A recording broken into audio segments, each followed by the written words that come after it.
Guess we'll open the meeting. Would you call roll? Okay.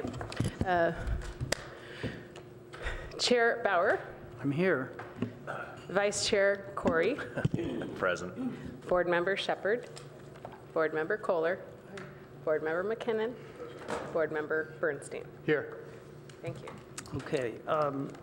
Agenda changes, additions, deletions. Don't forget oral communications first.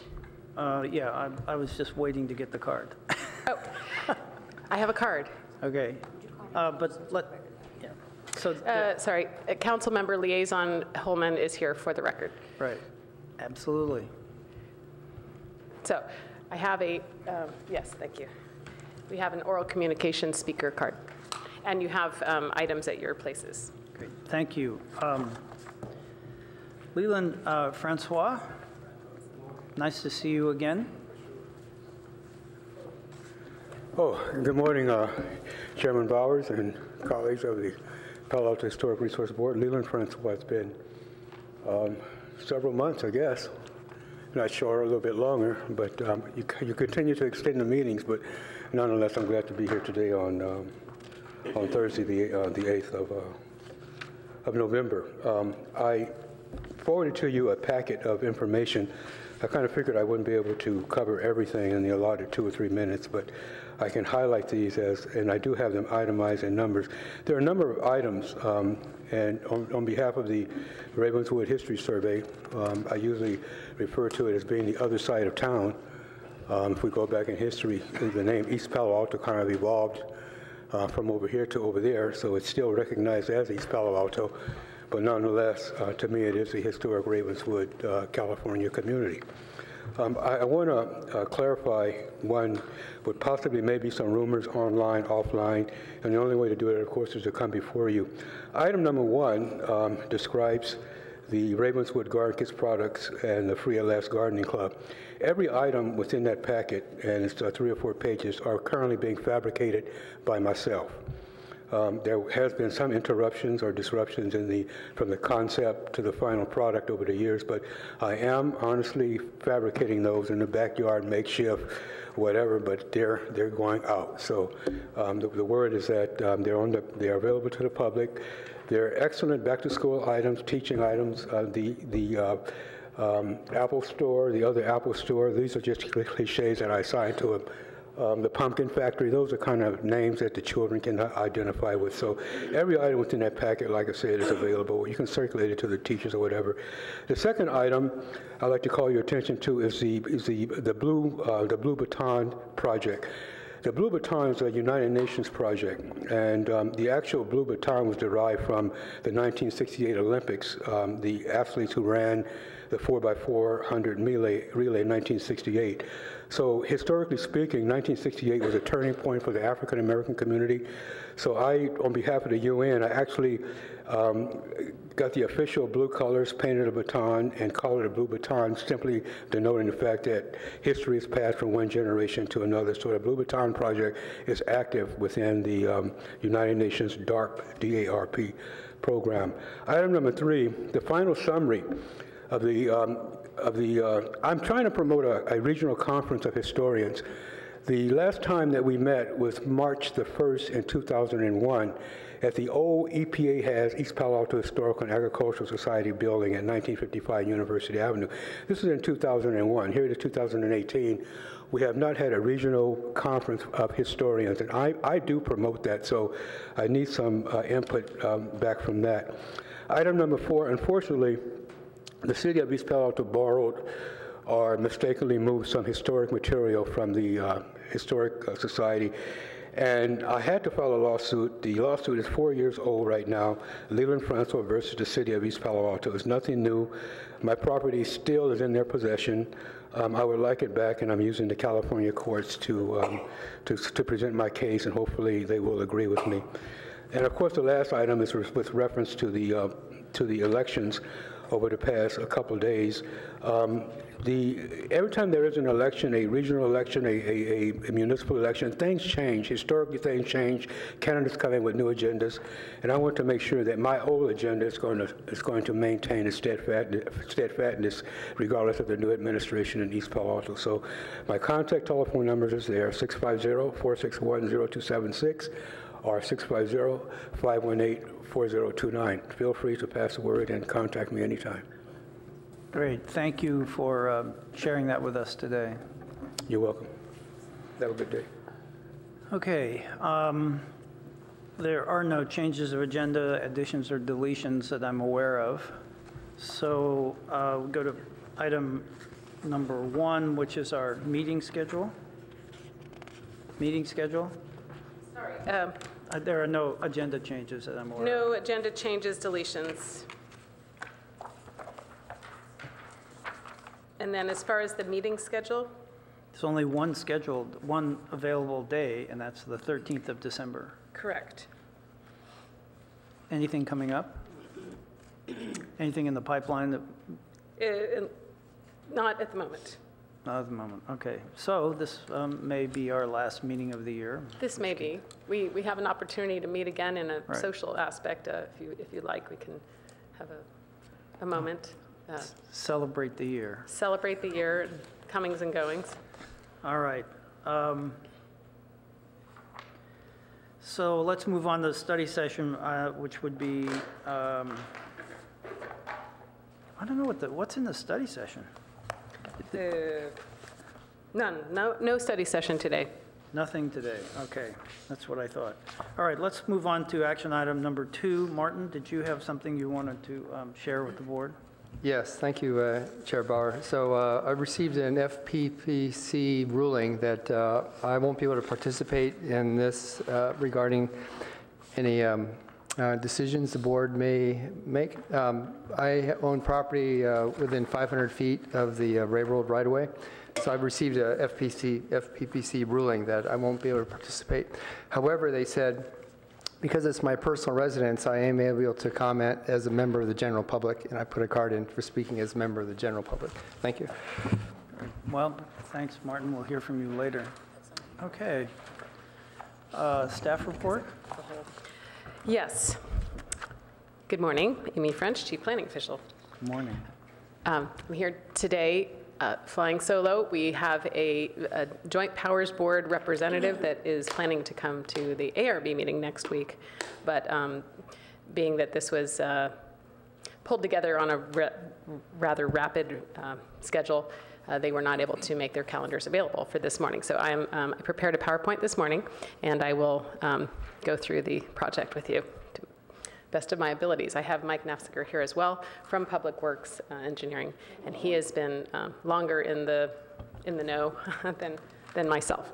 So we'll start here. The Caltrain electrification project has been through years in the making. It's the Peninsula Corridor Electrification Project is the formal title.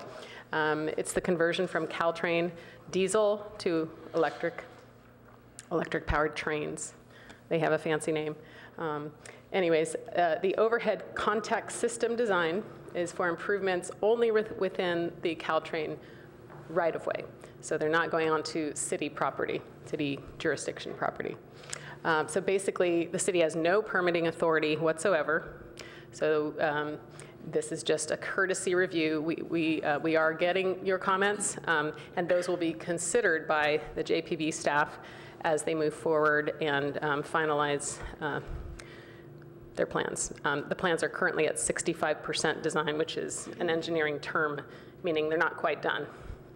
The OCS improvements include overhead catenary wires, support poles, traction power facilities, and other appurtenances. And there's only one traction powered facilities in Palo Alto, and that's known as a paralleling station. Caltrain plans to submit a design for the actual, it's a building, for the building in early 2019. And hopefully there's an opportunity for input on that. but we do not have those designs at this time. We do have a proposed location that is subject to change. The EIR process, the final EIR was adopted or certified by the JPB in January 2015. They adopted a statement of overriding considerations, and they adopted a mitigation monitoring and reporting program. The final EIR disclosed permanent visual alterations and other impacts. The staff is committed to consider the board input from the ARB and HRB on this design. The city's rail committee had discussed a draft agreement in September, and that agreement is going to be going, it's an agreement between the Joint Powers Board and the city, and that is going to be going to City Council on November 27th. The foundation work for the poles is anticipated to begin in March of next year or thereafter.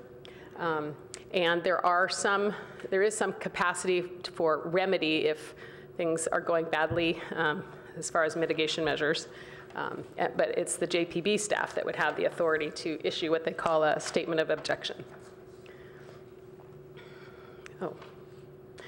Okay, the EIR statement of overriding considerations. It basically said there's significant and unavoidable impacts to trees, cultural resources, and this permanent impacts on visual characters. So the overriding considerations are listed on the screen. Basically, improved Caltrain service to support a growing demand. Electrification has best performance characteristics and feasible alternatives. A lot of words here. Reduction of air pollution, reduction of greenhouse gas emissions in support of AB 32, reduction of vehicle miles traveled, and support for transit-oriented development, and then consistent with future high-speed rail.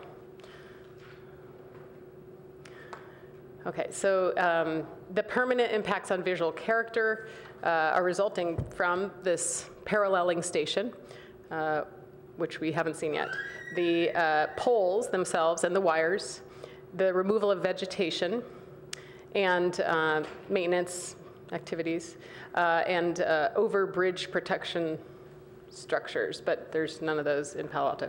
After mitigation, the aesthetic impacts are still significant and unavoidable due to the tree removal and pruning. And then they say it's less than significant with respect to the other items. The historical resources in Palo Alto were covered in the staff report you received, if you've read through that. There are a number of them, and they're within this stretch between the northern border of Palo Alto, starting with the El Palo Alto, moving on to the depot at University Avenue, and then we have the two undercrossings. Those are both historic, and I might have gotten them all. Oh, well, Green Meadow is, National Register District is referenced in the EIR because in the EIR they had proposed this paralleling station to be across from Green Meadow there, and so the visual impact was a concern. They don't seem to be pursuing that option for the paralleling station, so the focus there is near the Park Plaza development a bit north, otherwise known as 195 Page Mill. So just a few images, the San Francisco Creek, oh, that's the one I forgot to say, the San Francisco Creek Bridge.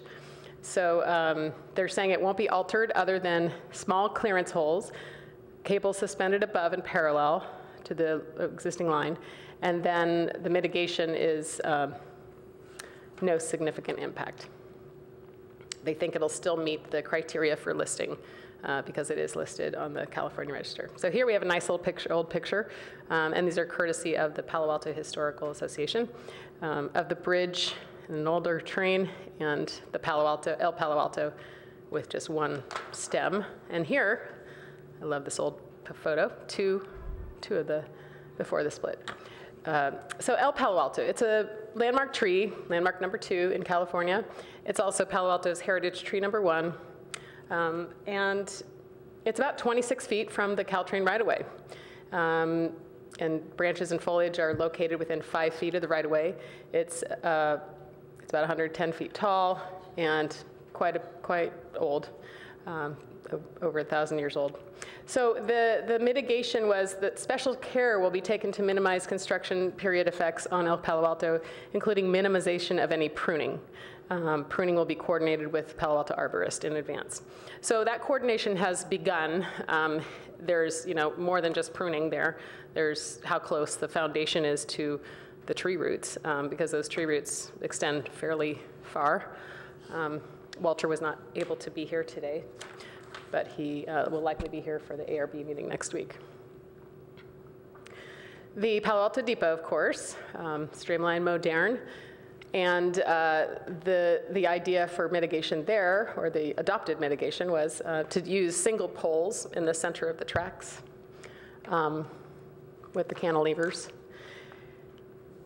And then they'll record a HABS 3, level 3, as mitigation to document before the poles are placed. So that's the only place that single poles are proposed, with the exception of 1 or 2 single poles. Sorry for the way this is reading here. The historic underpasses. We have Embarcadero and University Avenue. Both are historic, listed. And the mitigation, the specific design commitments are that power cables shall be suspended parallel to and above the University Avenue overpass, and the poles and configuration shall be set at the side of the track they power. No poles shall be set in the bridges themselves. There's a mitigation measure here about meeting the Secretary of Interior standards, et cetera. And they're not going to attach things to the fabric of the bridges, underpasses themselves. So here are images. These were in the staff report as well. These show the single pole design in the center of the tracks. So this is what you would see at the Palo Alto University Depot. And then we have other designs. The majority of the right-of-way in Palo Alto is 2 poles, one on either side of the tracks, like this. And then we have other situations where there's a cantilever pole that extends out. This is called the long reach cantilever. There's some dimensions there, 30 feet from the cantilever, et cetera. Then there's the portal poles. These are just one stretch of the project. There's a bunch of these, 4 of them, I think, these portal poles. So they're, I don't know, they have this kind of band across. The JPB is interested in what you think about color. So at the stations for the poles. So the pole colors are here. I believe I put that into the staff report as well. I don't have any chips or samples. Yeah. So yeah, so you're able to see those. Option 1 is, so we'll get back to this.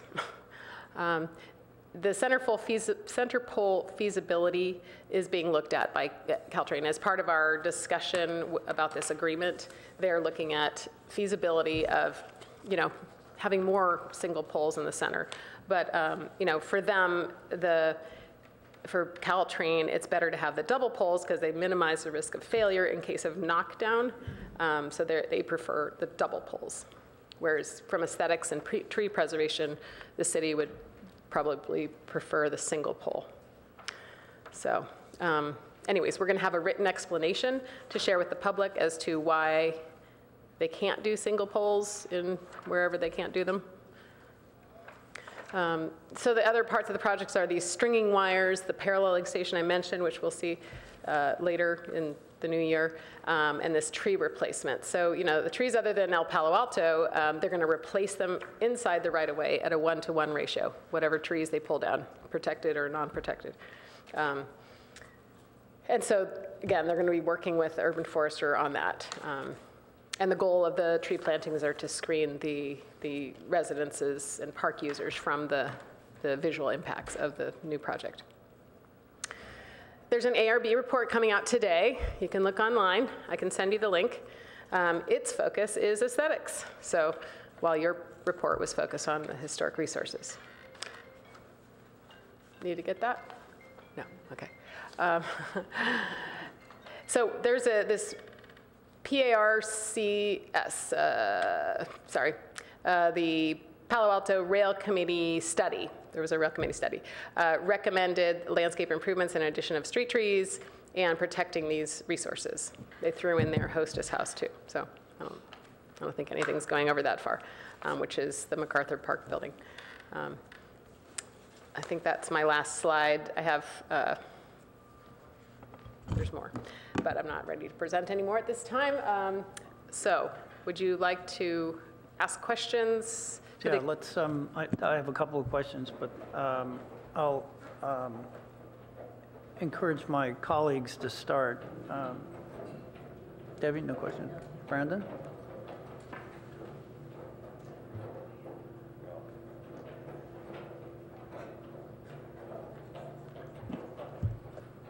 Do we have someone here who can answer any of the detail? Are you here to answer any of the details about the? Good morning. This is morning. Mike Nafziger from Public Works Engineering. I could answer what questions hopefully you might have. Okay, cool. A couple questions I had. Are the poles metal or wood or what are they? Are they? Concrete. They're concrete Yeah, poles? precast concrete. Okay. That's interesting. Yeah, I wasn't just something with the color. That's what I would have thought, right? Is just out of curiosity, maybe this isn't necessarily related, but poles seem about as modern as diesel. Is there a reason that they don't have anything that's going along the tracks or underground? Not sure of your question. Could you repeat that? Power. Yeah. Is it just because of cost or? I would have to ask Caltrain staff on that. Okay. Okay. I'm not sure. It's a design build. I believe they just modeled it after existing overhead systems. Got it. Okay. Okay. And then, yeah, it has the heights here of all the poles. Do we know where any of the poles, we probably don't, where they line up with any of the existing poles that are, I know they're not one-to-one across the track, but. No, we have not studied that. Okay, okay. Roger? Any questions? No, not really. Michael? I just have a kind of a general question. It's, this technology is kind of archaic on here. This has probably been around for 100 years, but has there ever been any thought about going with lithium battery-powered trains? I mean, you've got a smile on your face, but look at this U.S. subs in World War II were powered with batteries when they weren't above ground. So there's a lot of battery technology that powered big engines. And I think, it would be a very elegant solution if we had a lithium battery pack that could be used to power these trains. I don't know if they get enough intensity out of it or not, but it's a general question I had. We're not aware of Caltrain's investigation of those technologies. This was their proposal for their project. I have not studied the EIR to see if it was one of the alternatives, but that would be a place I would look if I was curious. Yeah, I mean, obviously people have used power to run submarines underwater, which takes a huge amount of horsepower. And it just seems like this is not a very elegant solution in 2013 or 2018 to go ahead for probably another 50 years, especially with the battery technology really coming online. Okay. Couple of questions I have. I thought I saw single poles at the Alma Street crossing where the bridge is, as well as at the University Avenue station. Did I misread that? While you're looking, dual poles look to be the standard all the way along the rest of the right-of-way. Yes,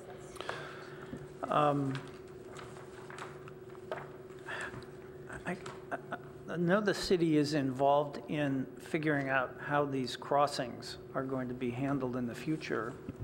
Is there, is Public Works talking with Caltrans about how that gets done, or is this going to be built out and then retrofitted to whatever the solution to the crossings is. So if we're starting in March, this project will be completely over before Palo Alto even decides what they're going to do with the undercrossings. With respect to the Alma crossing, there are single poles in that area that lead up to the bridge in El Palo Alto. With respect to the grade crossings, there has been discussions about the placement of poles in such a way that it does not preclude what options the city may choose to pursue with respect to grade crossing, whether it's above or below. So the poles will be placed hopefully far enough away for whatever solution won't impact that. Yeah, my concern, of course, is that any modification that has to be made later just is a double cost, and so I'm hoping that there is sensitivity to how much. This is only a $600 million project, if I'm remembering the figure correctly, and wouldn't want to have to make it any more expensive. Question about the in our materials. The city is asked, and this may not be a question you can answer, but the city has asked Caltrain to consider the high-speed rail implications in parallel with this project.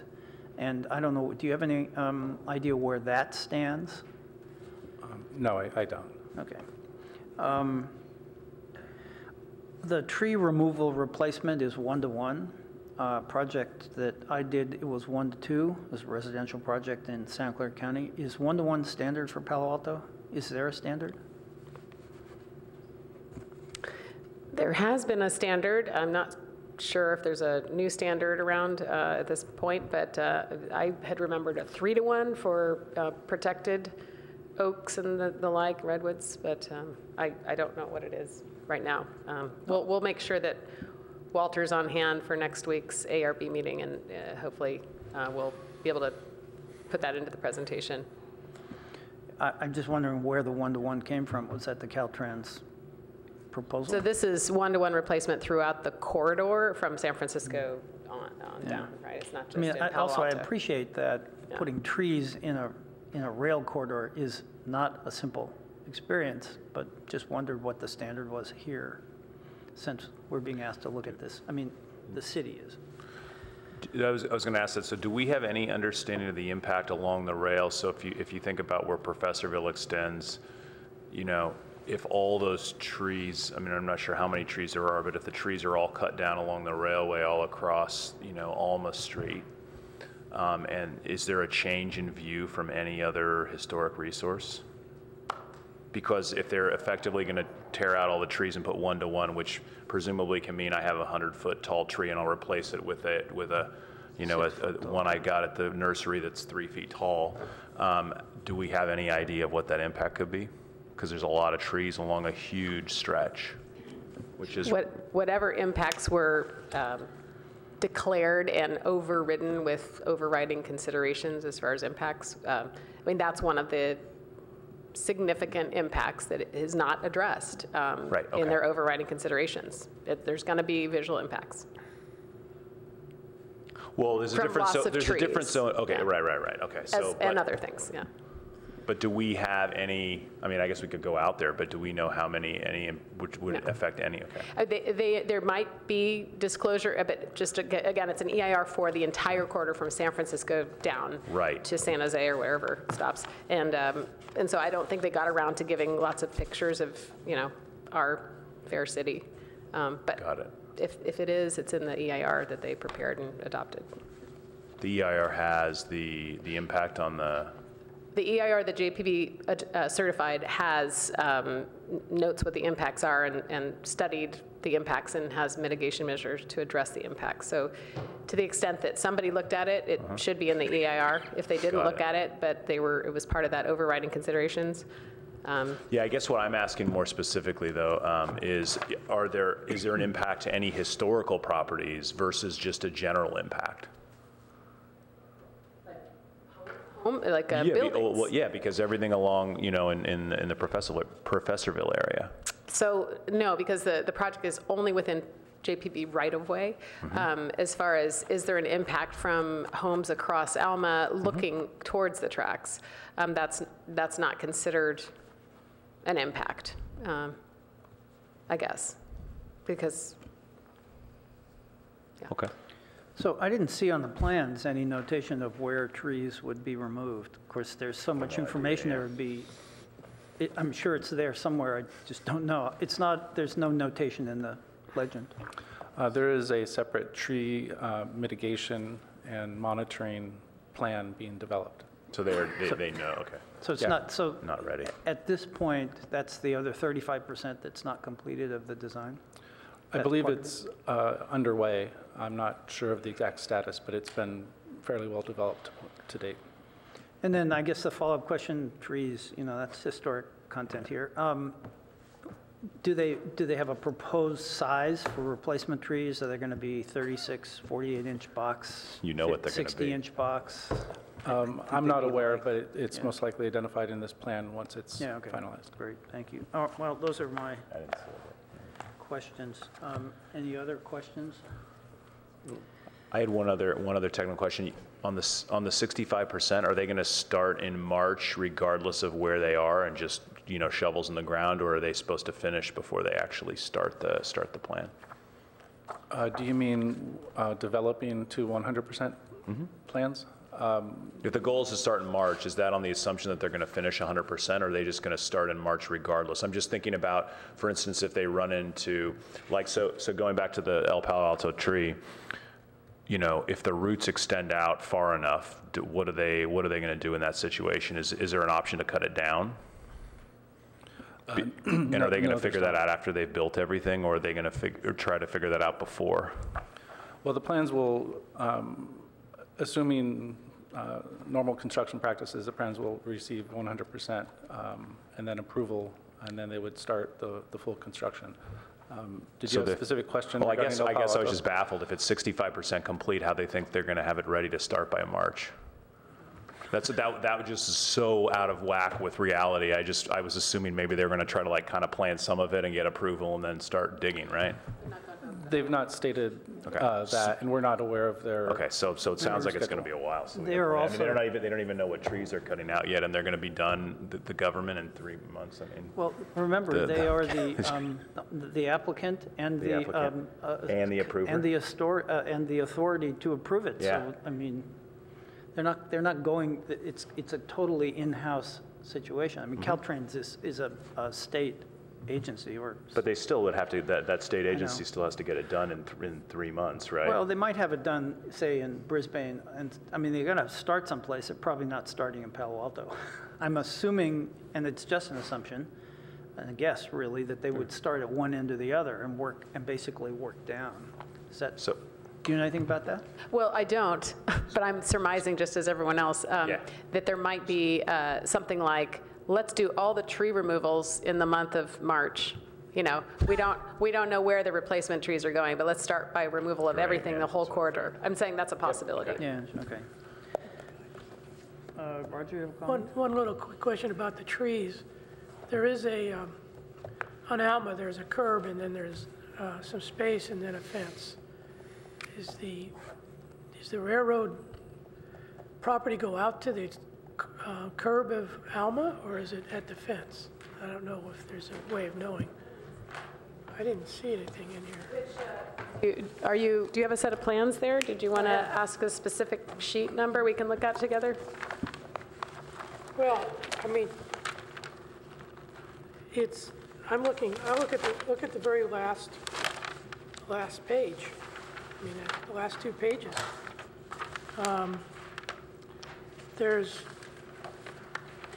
It's hard to know what's happening along Alma, is what I guess I'm saying. There's all these FO lines, and there's this, but it looks like to me that in theory, I don't know. Is the dashed line that's the edge of their property? Yes, it appears that that is the edge of the property, and it falls, and the curb line of Alma appears to be in a few feet, to the tune of maybe About 10 feet between the curb and their property line on the last Not page 10 of the set. feet. What do you mean 10 feet? 10 feet where? I'm looking at sheet, let's look on the same page altogether. Sheet 32. When I look at sheet 32, Yeah. I see a heavy dash line, and then I see a curb line of Yeah. I see Elma Street. Yeah, so my question is if there are some trees along that curb and they kind of overflow, I mean, I guess my fear is that all the trees and all the shrubs get eliminated and we have this bare, open railroad thing. It sounds pretty bad. No, I don't believe that's the case. There's pruning and some removal, but it's not a complete clear cut. Okay, all right. So I think one last question. The initial siting of this power traction station, is that the right term that you described as, was going to be down in South Palo Alto near the Green Meadow? There were 3 options in Palo. Tell me if I do that again. There are 3 options for the paralleling station in Palo Alto.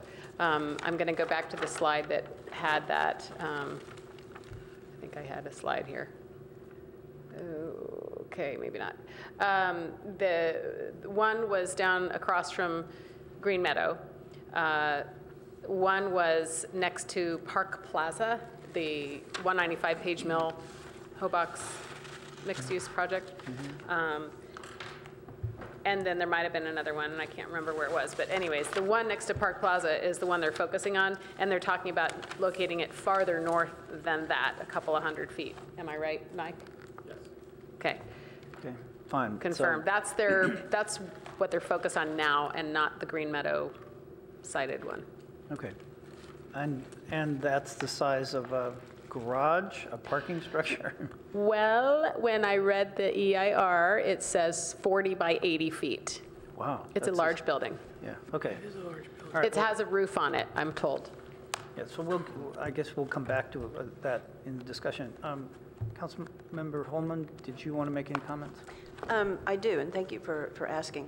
And appreciate the questions, especially of the chair and vice chair. And I have some comments, and I have a couple of suggestions. Comments are, well, one is about San Francisco Bridge. I understand the bridge is 20 feet 3 inches high, but Caltrain requires 24 and a half feet. So I don't know if that's been resolved. The wires will be going through the bridge. There's been no indication or discussion about modification to the bridge or any of the systems, so. If the wires are going through the bridge, it seems like that would be That's kind of complicated. a very direct impact. Well, yeah. A very direct impact, and I don't think that was analyzed. It's certainly not mentioned here. Are you sure it's going, because I thought it said it was running parallel to and above. It didn't actually say going, Can't be above, how would they connect that? Your mic's not on. yes, sir. Didn't want to go, does it? Here, use mine. Technical. There we go. Similar to the Muni buses, say in San Francisco, the trains need to maintain contact with the electrified wires to run. The bridge is much not as tall as the poles through the rest of the line, so the poles on either side of the bridge, on the Menlo Park side and Palo Alto side, need to be of reduced height and higher tension so they can get the wires underneath. The trestle of the bridge has cross members, so the wires will have to get below the cross members yet still maintain contact with the train. So it's not entirely clear from the plans, but that's how the operation will work. I guess the worst case would be if they ended up putting, like, if they needed to get the height and they ended up, I don't know if it's worse than putting holes through, but like some brackets sticking off of the bridge to maintain the height or something, right? No, there's no proposal to modify the bridge or add any equipment to the bridge. Got it, okay. The clearance holes are the Just only. drill through it and put the wires through. No, I don't believe they're drilling through it either. they're just attaching to it? The trains need to maintain contact with the wires, so if they drilled holes through and ran wires through it, they would have interruption of that service. So what we see from the plans is that the wires will be suspended underneath the cross members at the top of the bridge to maintain contact for the train.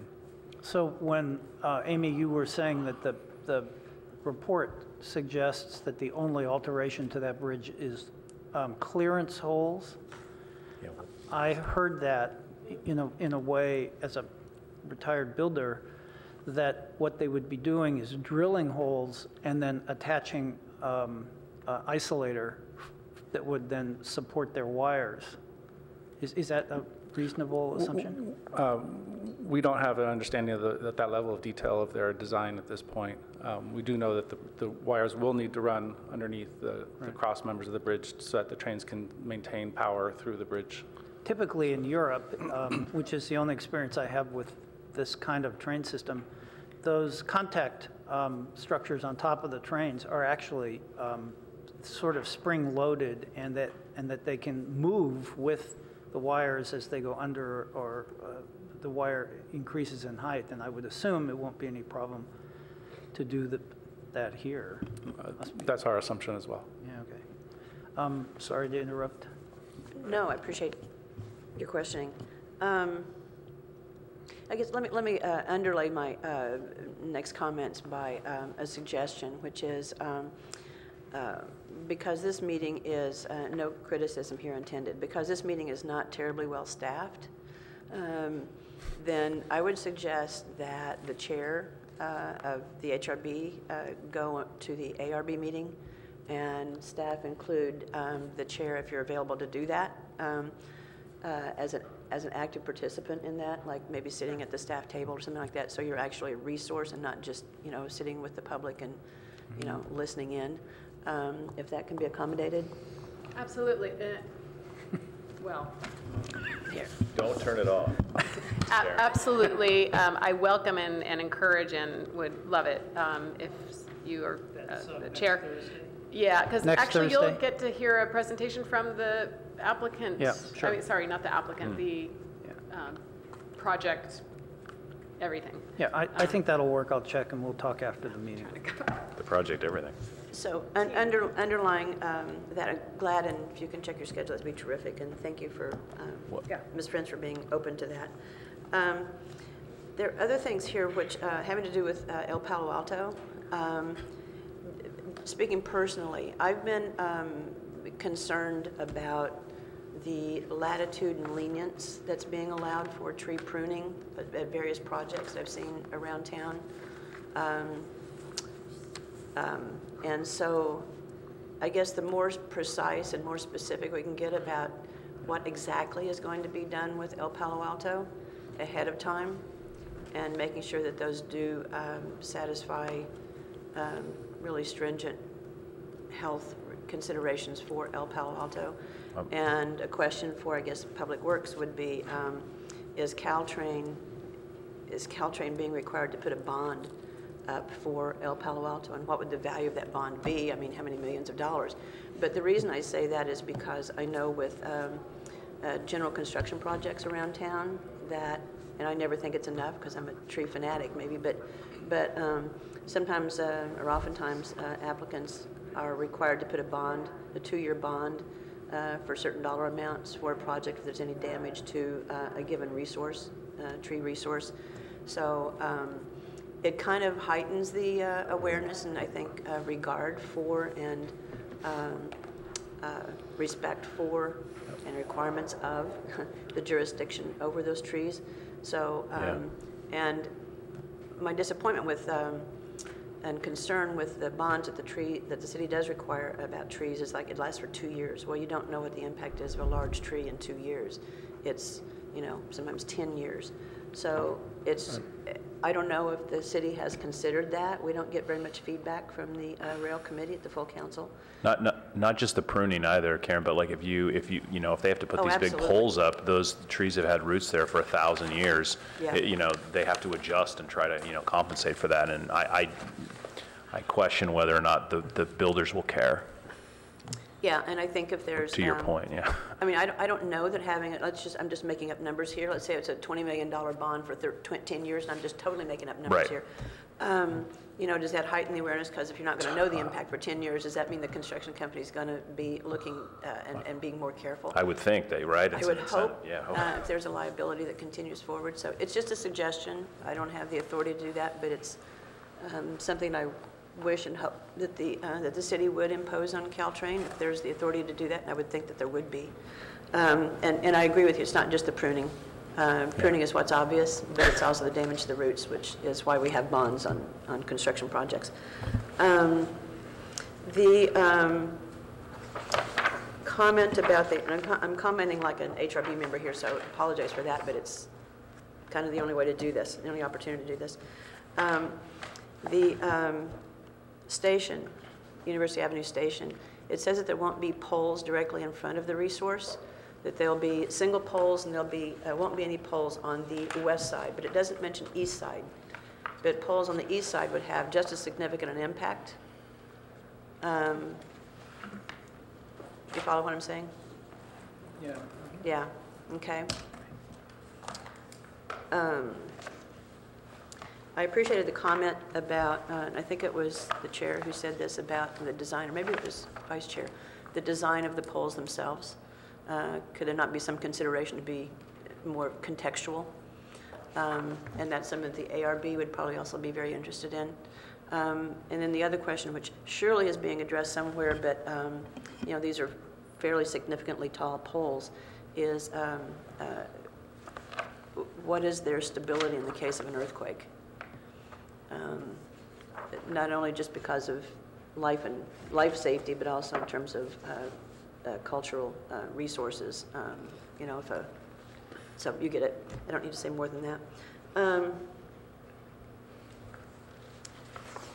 Those are really the things I wanted to highlight, and I think if the chair could be an active participant in the ARB meeting and have some eyes on this, I think it would be an ability to comment directly. I think that would be a huge asset for this board and for the public. I'd like to make some comments about your comments, but in the discussion session, if that's all right. No other questions for staff. Good. Oh, my light. One other question. When they actually have plans or more details for the bridge or anything around the tree, will this actually come back to us? Because it's like what happens in many times here. We're kind of going to do this, and then and then we don't actually see, because I'm still not clear. I kind of visually am getting what they're going to do, but to the bridge. So does that mean they can just change that and put up whatever they want later? And they say, oh, they went to the HRB and kind of vaguely told them an idea we had. Is there any opportunity, or is that actually going to come back here when they have some real data? More than 65%. I'd call 20%. We can certainly request to see those. I mean, we will be those plans will be shared with us, whatever they call them, 85, 82, I don't know. Maybe when they're 85%, we'll see them? Yeah, okay, so. I'm going to. Still not working? Move. Maybe only one of you can work it at a time? Could that be it? Try turning that off. Oh, there we go. There is another level of page turn review with city staff and Caltrans staff at the ready to issue for construction stage. So essentially the 100% stage of drawings. That doesn't allow much input if you're getting it at the 100% complete time. It's kind of insulting to come when they have a vague idea and then say, we'll give it to you when there's 100%, and then they actually can say that they came to us when they really came to us with nothing more than an idea. Well, Brandon, calm down.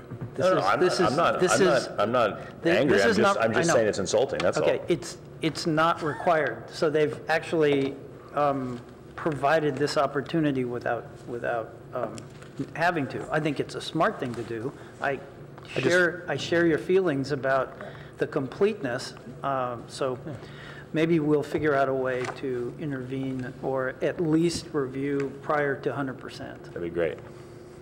Yeah, I mean, I think we are in an odd situation that a final environmental impact report was prepared saying there will be impacts, and we're going to go ahead anyways. And we don't even have the drawings that show exactly what the impacts are, but we know their impacts and it's okay. So it's kind of like that's where we are, and we have to take what we're given, which is we get a chance to comment when they allow us to. So it's what I think was termed a complimentary review. Courtesy, that's it, sorry. I don't see El Palo Alto on the plans anywhere. Do you have a sense of whether El Palo Alto is within their right-of-way, or is it next to it? Just where it is? It is, as far as I understand, is not within the Caltrain right-of-way, but it's very close. 26. It's 26 feet from 26 feet. The tracks. 26 feet from the edge of their right-of-way? The tree trunk is 26 feet from the edge of Caltrain right-of-way, and it says here the tree branches and foliage are 5 feet within 5 feet of the right-of-way.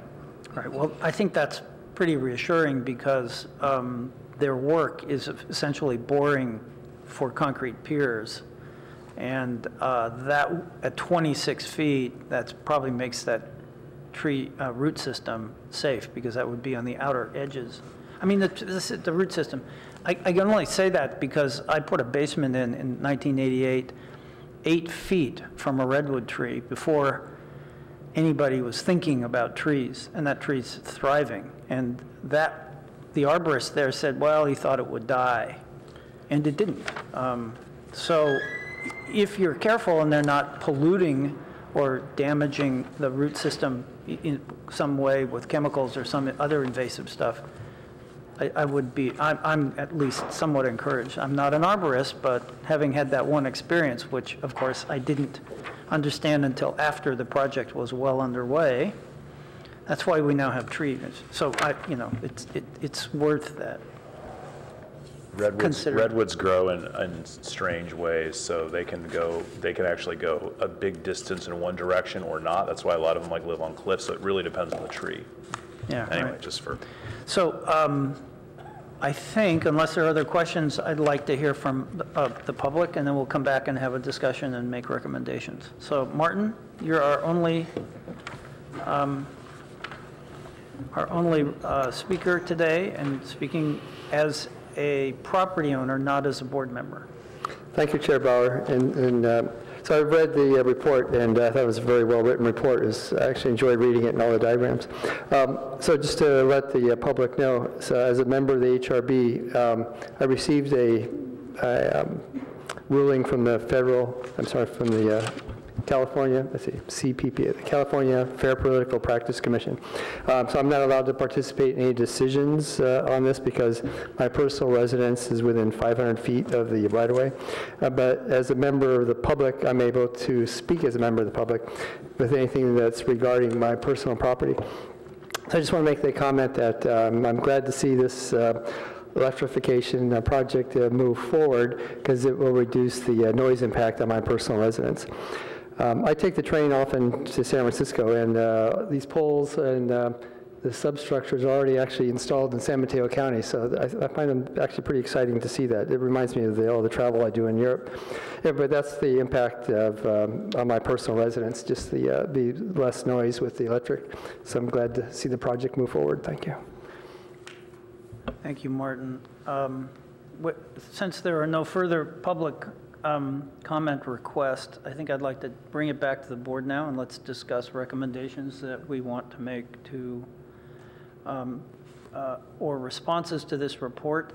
I have one staff question. I could not read, because I couldn't read how tall these towers are because they were shrunk to such a small, I can't read it. Do you have a sense of, the tower detail is not in the plans that I could find. It's in our materials, unless I missed it. So packet page 16, I had done my level best in writing this to look through the plans and see what was what. Packet page 16 I see. Yeah. has a paragraph that says the different, the wide flange design ones are basically 32 feet tall, where those occur. The wide flange 4A, the ones with the long reach cantilevers, are 45 feet tall. Most of them are 32 to 35 feet tall, and then you have the occasional 45 feet tall poles, basically. So, or 38 feet in some case. question maybe could be answered by our Public Works representative. At Homer and Alma, there are two high power poles that were installed recently by the city. they're steel.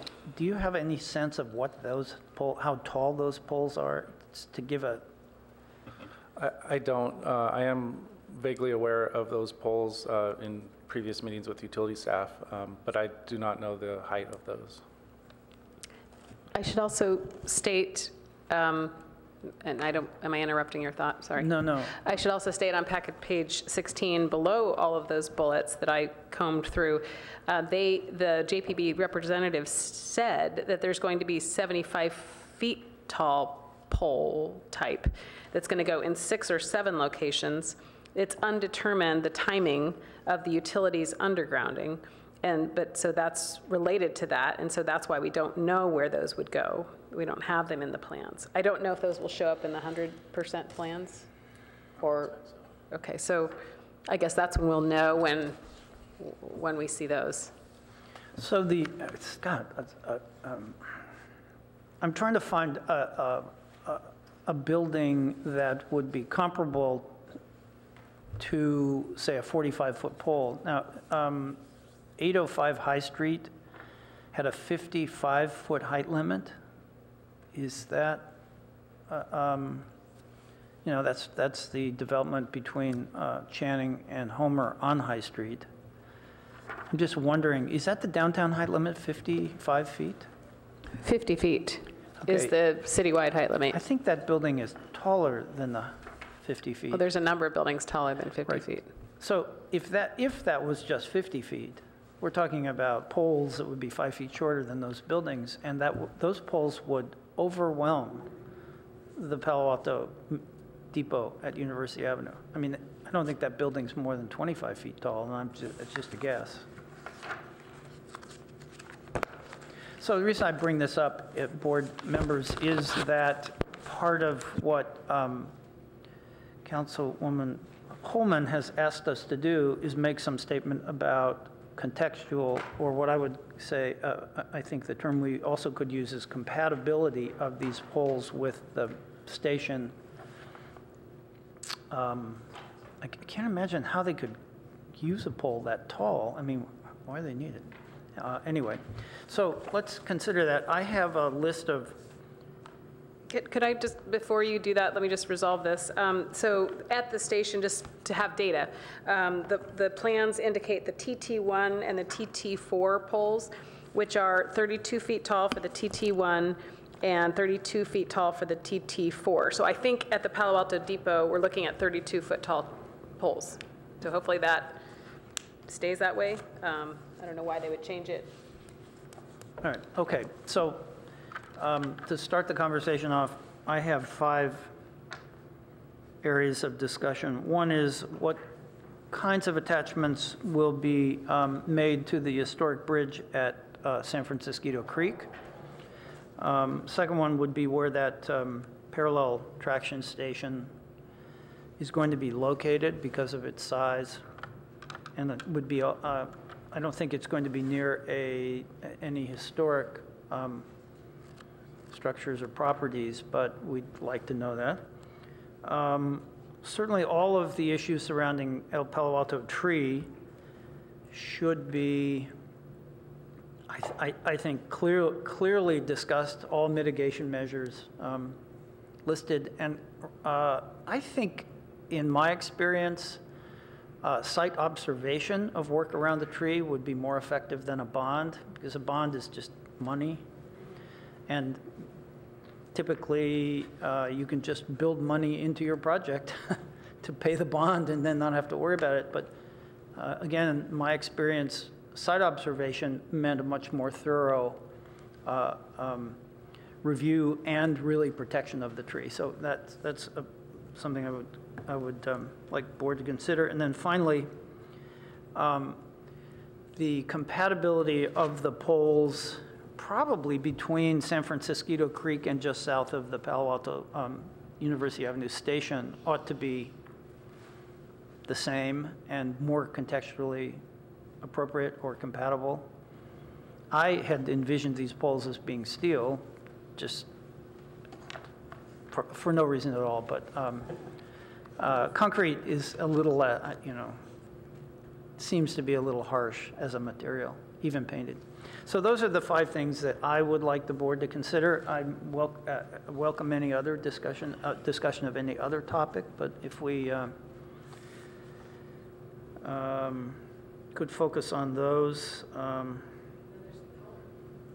Oh, and the color. I'm sorry. Yeah, it was on my list, but not as a bullet point. So color would be the final one.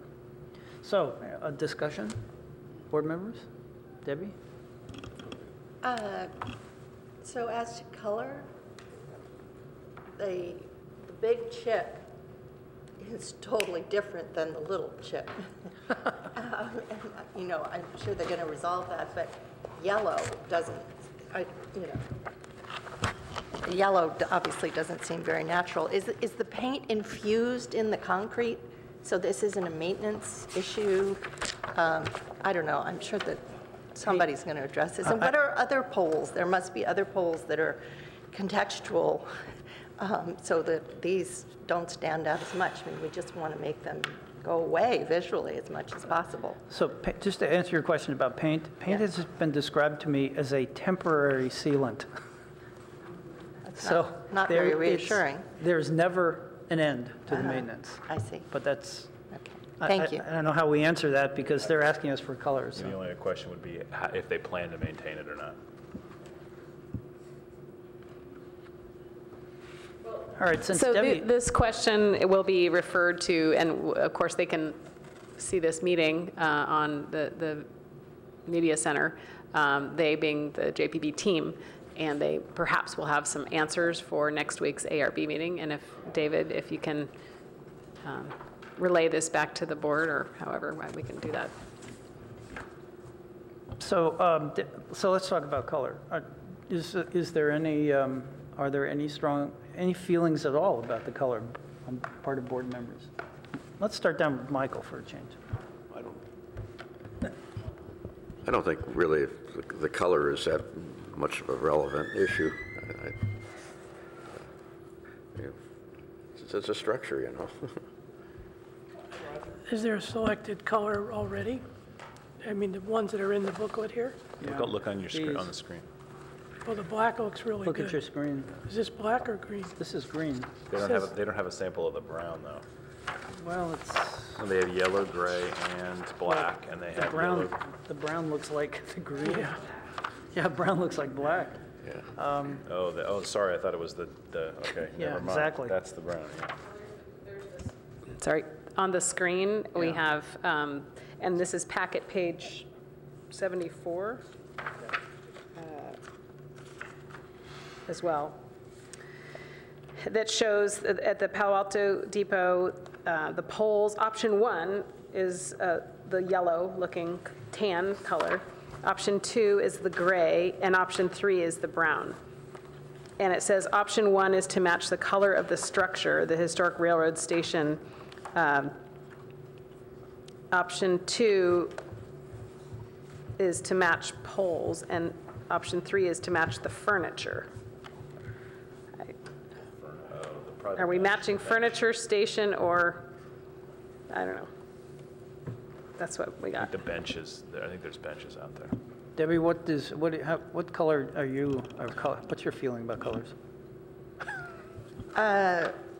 Well, they call it yellow, but the big swatch looks like beige to me. It kind of looks like the color of the station, and it just seems the least assertive. But I don't know. Tan. Yeah. Looks like tan to me, as Roger and Michael are saying. I guess my feeling is that we ought to consider picking a color that's consistent along the entire corridor, because I think that will eventually, my brain just loses the color. Although I did see the color on those very tall power poles at Homer and Alma, and it's a dark green color. Of course, that color's only been there for, what, 3 or 4 years? And yesterday, for some reason, I saw it. My inclination is to either do the tan one or the green one, just because green is more like the trees, and there are a lot of trees that are along that corridor. But I do understand that There are now. Well, I think they're going to stay. I don't think they're all going away. On the other hand, the tan color at the Palo Alto University Avenue station seems to make some sense. I don't get any sense at all of what color should be at California Avenue, because I can't really think of what a color there, what colors are already there. There are many of them. So those are my feelings about it, and I'm... Yeah, with you, consistency. Yeah, that's... And they're not talking about the colors of all the poles between the stations. So I would... Yeah, costs extra. Well, I would like them to all be the same color in the corridor. I believe their proposal is to have colored poles only within a certain radius of each station. Okay, I think we can still make a recommendation that they all be the same color in Palo Alto for consistency's sake. Across everywhere, not just at the stations. Yeah, I think so. That would be my preference. So, Mine too, but I don't know if they well, care. I mean, we make a recommendation, that's all we can do. I like your idea of green, because that's going to be the best, probably, if there's all the trees around there, right? Yeah, The although most matching. at the Palo Alto station, I can see green as being a significant contrast, but Use the tan at the Palo Alto station. Councilman Holman, Councilwoman Holman, I'm just nodding in acknowledgement. sorry. How do we get to, So I will say one thing. So, you know, because these swatches that are provided, there's no way to rely on them at all in terms of color. Board Member Shepherd brought out the difference even just within the packet. So, you know, it's a stab in the dark, literally. It's almost brown might be safer because there's likely to be less deviation, but green could be all over the map. So unless they can be pinned down to, you know, matching some particular, bin more 127 or something like that equivalent, I think green might be a little bit of a guesswork. Could be lime green. You never know. I might suggest next week, when we have the maybe ARB, I have can ask them if they have some actual color swatches to bring them to the ARB. And since there's 5 architects there, that might help things go well. Like actually even a sample of the cement with the color would be. Well, that's asking a lot. okay, so let's... Sample boards are typical for any applicant, as you all know. So it seems like Caltrain could perform up to that standard, I would hope. But we are Well, a bit, They're not an applicant, we are a right? bit at their, you know. They're not an I know they're applicant, not, it's- and we are at their, Yeah. you know, mercy here, but. So let's have a sense, I'm not getting a sense of a color from the board, but notwithstanding the fact that these are not maybe going to be the final colors, I think what we could do is make a recommendation of the tone range based on these swatches. So I'm ambivalent about brown or green. Green somewhat appeals to me more when I look at the screen here. I think your thought on the green matches more the trees makes sense, right? I mean, if you're going to go with one of these, because that's going to match the most, given that there'll be trees in the area. But if you had to pick one, and you were consistent, so Debbie? I'll still stick with that. The pole is analogous to a tree trunk. You could do brown. So, but a tree trunk with no branches is a really hideous experience. So I guess I just struggle with going down that route at all. I just want it to be as neutral, and there must be expertise out there about what makes something go away visually. So. I might weigh in just for fun as a Caltrain writer. I think when you arrive at a station, maybe you've been seeing gray concrete and now you're at a station and it's subtly different than the gray, and you say, oh, here we are. So having the tan, if you want to call it tan, is subtle but a change, and now you're in a station. So I think I don't know why I'm weighing in, but as a writer. All right, well, so I think we're all over the place here. Yep. So I would like to suggest that we adopt their option 1 for pole colors. That's not consistent across the corridor, but I think a lighter color at the downtown station makes sense. Stanford, the green down at that area, there are a lot of trees there. Maybe they're going to disappear, but I don't know. So I don't know. Should we vote on this? Yes. Yeah, right. All right, let's hold that thought. I suggest we vote, take a vote to vote. Yeah, I would like to list the things that we're going to recommend, and then let's do one vote rather than vote on each one. I love it. All right, so we'll hold color for the moment. I think it would be easy for us to, going back to my first point, that historic resources that are, should be untouched or touched as little as possible, and that the attachments to the bridge at San Francisco Creek should follow Secretary of Interior standards, which are basically you do as little as possible, and if they have to be removed later, which they may be, because we'll have Michael's battery-operated trains, then there will only be holes. And so I think that's a pretty easy one for us to suggest. And since I'm not seeing any hands, I'll consider that to be item number one. El Palo Alto tree trimming.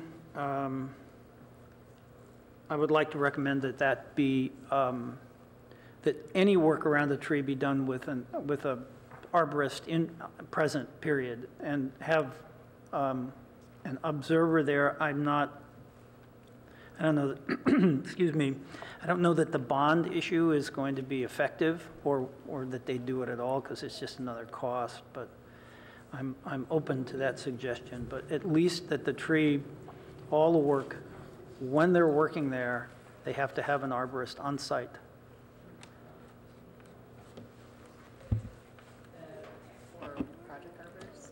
Yes, we've already discussed that with Caltrans, and I believe that is our Caltrain, and that is, that will happen. City of Palo Alto Arborist, Urban Forestry Department. Okay. And then I guess there are four things, because color, one, Just keep going. So the fourth one was the poles at the Palo Alto station, the University Avenue station, be more contextually appropriate or more compatible than the concrete that's there. That's not very many, but I think it would make a difference. And then the color. I would suggest, I don't know, color option one. So those are the four things, right? Wait, option one on the Palo Alto. On their recommended one. So that's going to be 3 different colors. It's a palette, it's the tan color for the university station. It's, I don't know what, the dark something color. It's filing cabinet black. Wow. That seems harsh. Really? So maybe I'd modify that to the brown 332 on page 81. Sorry, did you say this is for the CalAv station? Yeah, CalAv station. And then the Stanford station would be, Stadium station would be their green color. Or maybe to make it simpler, we just make it green, make it tan at the Palo Alto station and green everywhere else. Sorry to prolong this. Is that acceptable? 2 colors. I like it, and that's for me. Okay. I doubt it'll get done that way. So, Amy, green everywhere else, all along the corridor. So basically, the entire corridor would be green, the forest green or whatever this is, it's marine green. Although it doesn't really look like that on the monitor.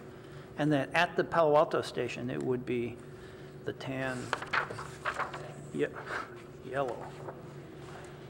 I'd like to use the term tan and not use their yellow color.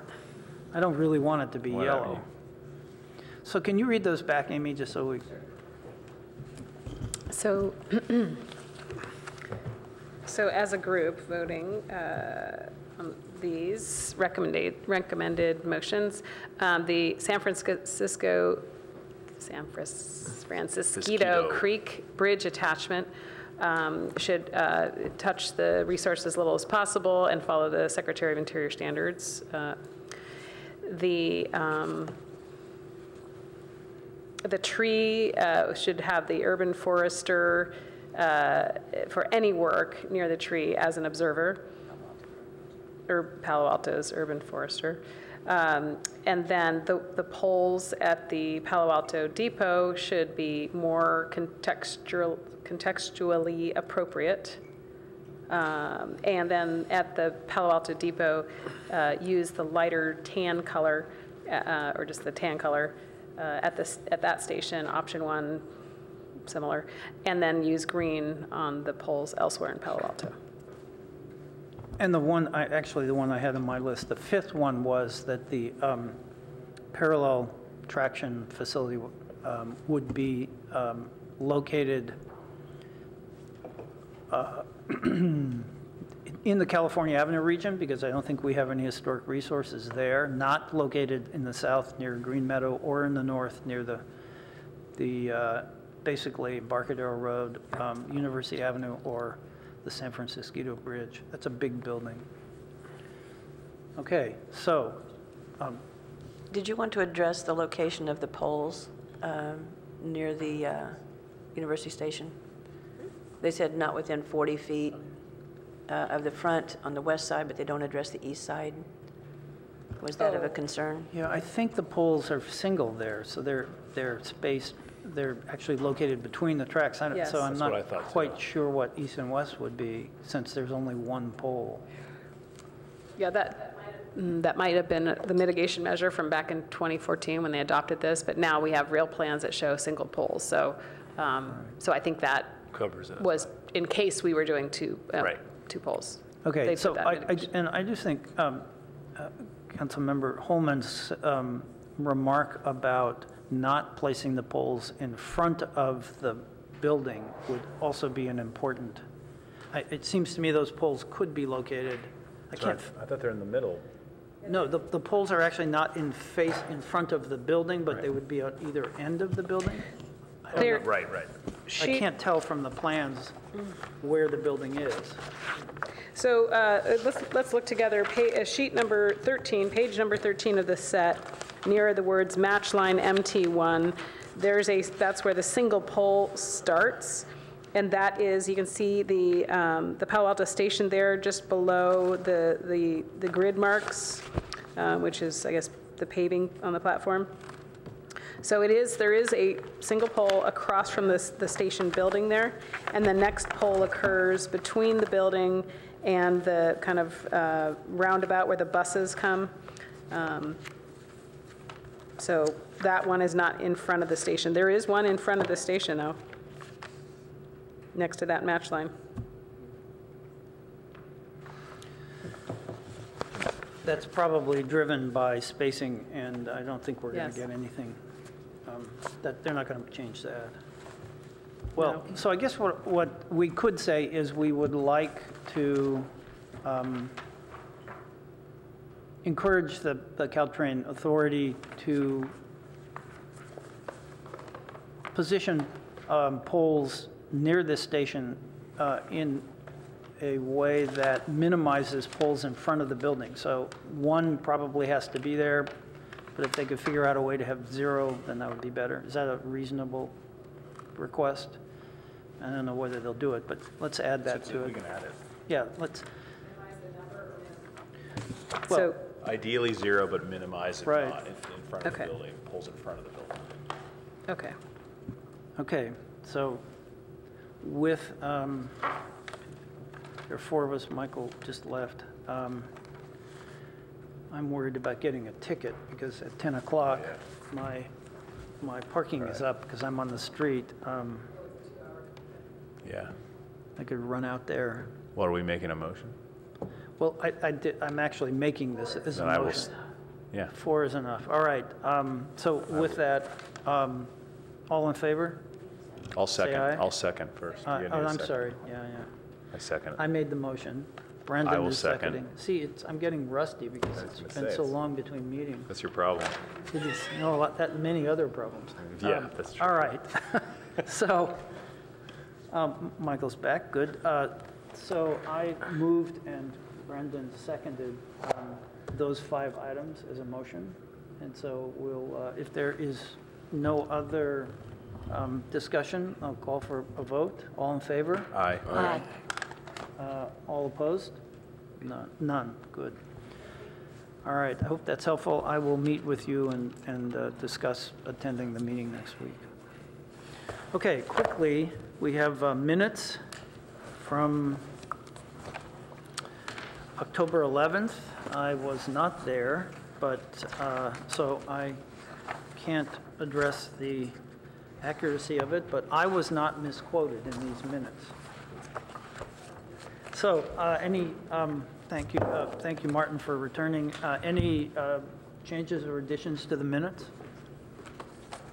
I didn't see anything. Okay, not hearing any. Do I have a motion to approve? Move to approve the minutes? Second? A second. Roger seconds. All right. All in favor? Aye. Aye. Opposed? Abstain? I'll Aye. abstain. I'm abstaining. You're abstaining? No. No, I don't care. I'm just trying to clarify what you voted for. Are you abstaining? I'm abstaining. Okay, so 2 abstentions. Well, I wasn't there, so What does that do? nothing. My policy is that if I'm not there, I can't approve what's not there, even though that's legal, so it's a personal issue. All right, so the last item, subcommittee items. Board member questions, and then we're going to go to adjournment, which is, There are none. okay. I will raise again the issue about the Mills Act files. Do we Yes. have you had any opportunity to haven't. find them? Can we No. try to find them? I will try to put it on my task list again. Well, I mean, you only have a half-time job, I get it, but. I bring this up because there is, as you know, an issue about a Mills Act contract with a homeowner that can't be resolved until we have a Mills Act. I mean, it shouldn't be resolved. Maybe that's a better way of stating it, until we have a Mills Act program. So I'd like to move that forward. And we were pretty close to being able to make recommendations. So, I mean, I understand, and I will try to go through the records that are available. I don't know that somebody can't do a Mills Act without a Mills Act program. I think because it's related to the county and what they do with property tax. Right, well, but Palo Alto shouldn't be granting a Mills Act. Without a program. Contract I mean, we don't without have a an program. ordinance that refers to a program, I know, but we do have a Mills Act property, and how that happened. I understand. That's historic. That was That was long- then. Right. But we ought to have a program. So I'm Yeah. anxious to move this forward, especially since we don't have anything else to do at our meetings. If there are no notes that exist, then I'll let you know, and if I Yeah, find them, all right. I will send them. Okay, because I can reach out to Emily. and, Yeah, I could do that too, I suppose. See, I'm sure she has it. She took extensive notes. And we were really close. All right, so that was my contribution. Debbie, did you want to note that subcommittee? Board member questions, comments, announcements? Debbie? I just wanted to announce that the director of the Palo Alto History Museum made me aware that there is an opening that Joe Smidian, our supervisor, is responsible for on the Santa Clara County Historical Heritage Commission. And they also take an interest in the Mills Act, I believe. I'm just learning what they do or don't do, but anyway, I just thought everyone should be aware of that. Thank you.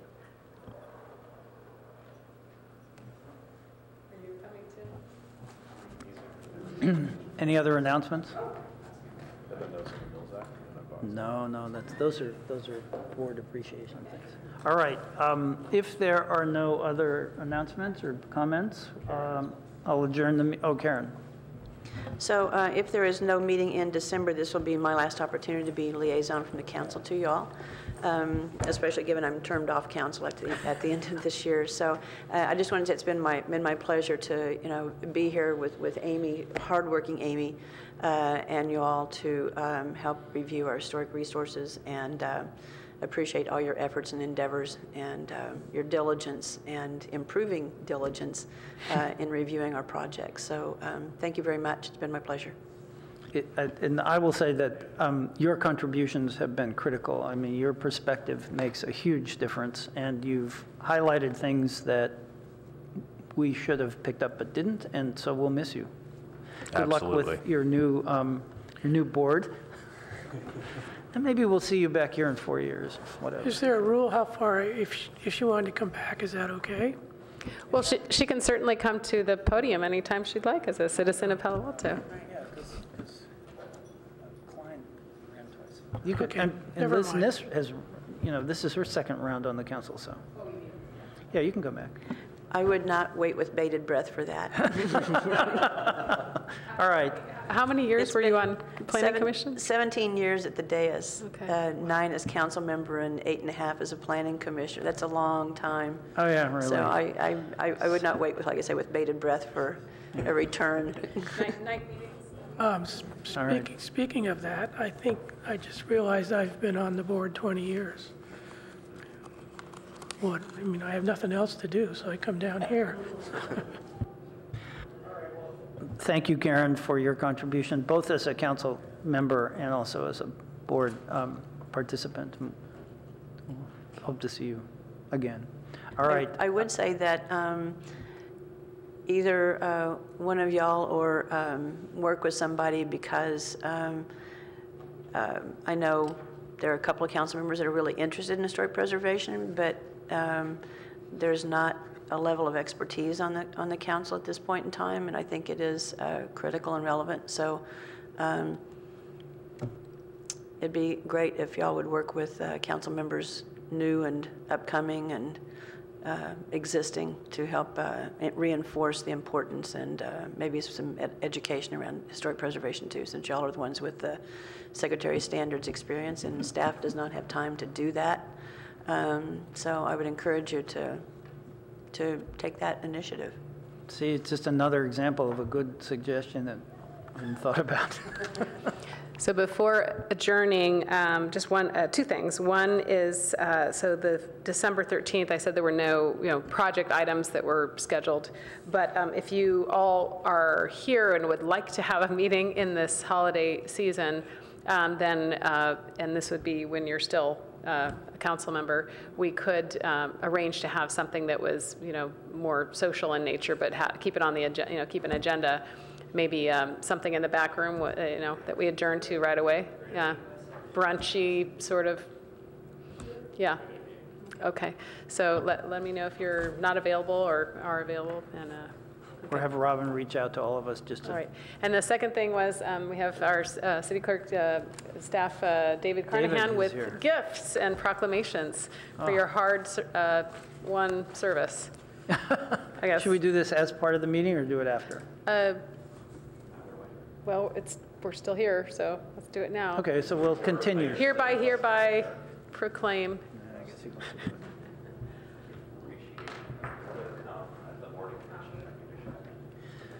Right, so as a description, this is board recognition.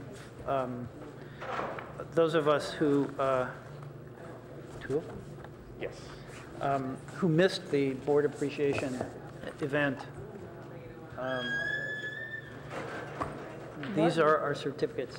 You and Martin went. Martin and I attended, and Martin gave a little nice speech to everyone there about how things should be working. I thought you did a good job. Good, well, thank you for standing in for the rest of us. All right, if there's nothing else, I'll adjourn the meeting. We're done.